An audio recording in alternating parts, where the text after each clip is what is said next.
2 games in a row, you made a brave fight back and a pretty disappointing finish, I guess. Yep, feels like deja vu from 3 days ago.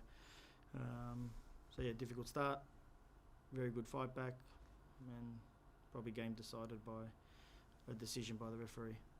I was going to say, what was your view on that no goal? It's a goal, that's it. Yeah, I don't know how that call's made, but unfortunately, consistently this has been happening across the game. This game shouldn't have been about a refereeing decision in the end. You can accept that when you're in when you're down in the game, that it's your responsibility to try to get back in the game and let the game play on its merits, but not to be decided by such a big call that really is disappointing.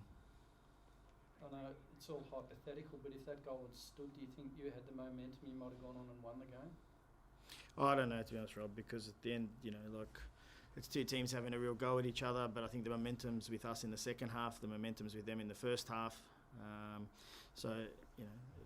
think in the end we just got to look at it for the decision that was made, and in the end that's the telling point of the game. And what did you say to them at half time? Because obviously it seemed to spur them into action pretty quickly in the second half. I actually left the change rooms to them, to be honest, because if you look at the first 20 minutes, they didn't even get in the half. And at the end of the day, when you win, you can always say how well you played and everything that goes with it. But for 20 minutes, I don't recall them getting into the half.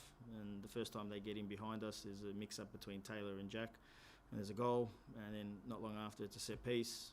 And we don't deal with those situations well, in terms of even being 1-0 down and the context of the game. You feel you've got a very good grip on that game at that stage, but it blows away really quickly, and wasn't much to show them, to be honest, at halftime. I didn't feel that we had to show them any video, talk about anything other than what is it they want from that second half in front of our supporters. And within 5 minutes we were back to 3-2, 2 great goals, and like I said, they had some chances. The chances come because at the end of the day, you're chasing a third, you're going to open up a little bit more, and they've got some good players in the front third that can hurt you. And then I think we score a very good goal to go 3-3 that's disallowed. Was Matt German injured? Is that why he got replaced half time? No. Just a tactical thing? Or? Yep. And what was your view on the incident at the end there where Daniel Penner got sent off? Oh, mate, personally, I'm just, I'm tired of talking about all these decisions that are nothing to do with football, and the amount of commentary that comes from every single angle other than worrying about what the game has to be. So in the end, he's been hit so many times in that game. I think he's retaliated. If he has, should be more disciplined. And if it is, I haven't seen it, like I said, then that's what it is. But, there's a lot of moments before that culminate in that situation, and the referees need to control the game better. So now, I guess, mathematically, you probably 1,000 to 1 chance of getting in the finals. What do you sort of try to get out of the last 3 games? Just to compete again and show up and improve our stats. We stay focused on, what we can control. Last 2 games, the starts haven't been good enough. Can't come in at half-time every game 3-0 and expect to get back in it. And in saying that, credit to these players because they do get back in it. But, it takes a little bit more to not be in that situation. So that's the area to improve on. Heard a lot of different things, but, at the end of the day, I know that the club that, won tonight 3 years ago was at the bottom of the ladder and 18 points. So that's a team that finished 3rd last year, so they've actually dropped from where they were, in my opinion, and we're higher than we were last season. So bridging the gap's important and making sure that we continue that for this season into next season. Just back to Matt German, were you disappointed with how he played in the first half? Is that why he got replaced? Yeah, and he was on a yellow card, to be honest, Rob, and the game is, when it's 3-0, you're going to chase the game, you're not going to settle for 3-0. It's going to become a lot more transitional as well. So in the end, try to have centre-backs that aren't on yellow cards in case they end up in that situation. No worries. Okay, thanks, Arthur. Thanks, Rob. Joey? Hi, Arthur. Commiserations on this feat, mate. Just going back to something you said after your boys conceded the first 2 goals, that they didn't handle that well. Were you referring specifically in the context to this game, or is that something you've noticed throughout the season that when you cop a couple, they don't really respond very well and one goal begets another? No, I think we could relate that just to the last 2 games, Joey. and keep it in that frame, because we haven't been in situations where it's 3-0 very often, and the last 2 games we have. So that's the context of the last 2 games. But also they do handle it well after 3-0, because both times they get back into the game, and like I said, tonight's a decision of the referee, which stops us being 3-3 and maybe going on and winning it. Because looking at your record for the season as a whole, I think you've scored more goals than, well, every other side bar 2.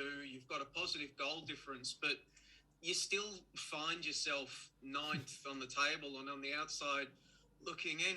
What do you think it's down to, mate? Because you can obviously play some great football, but it's just... Look, it's there's no specific one answer to that question, I believe. I think you can offer a myriad of reasons of how this evolves. I can go back to being in the top 6, after the first 5 matches and having 7 weeks off, which was the longest period of any team in the league. And Macarthur, as another example, were on top of the ladder at that stage, and they're the only ones who had close to us, which was 36 days off. And somehow in the resumption, these 2 teams have probably struggled a little bit more, both of them. So it's not just us. So, I think there's so many reasons you can look at, and you can make a bunch of excuses as well. So I just want to really focus on what that game was about tonight, really, and say, okay, what has happened tonight that we could learn from? How are we going to improve this for this season, but also moving towards next season, because that's the most important part now.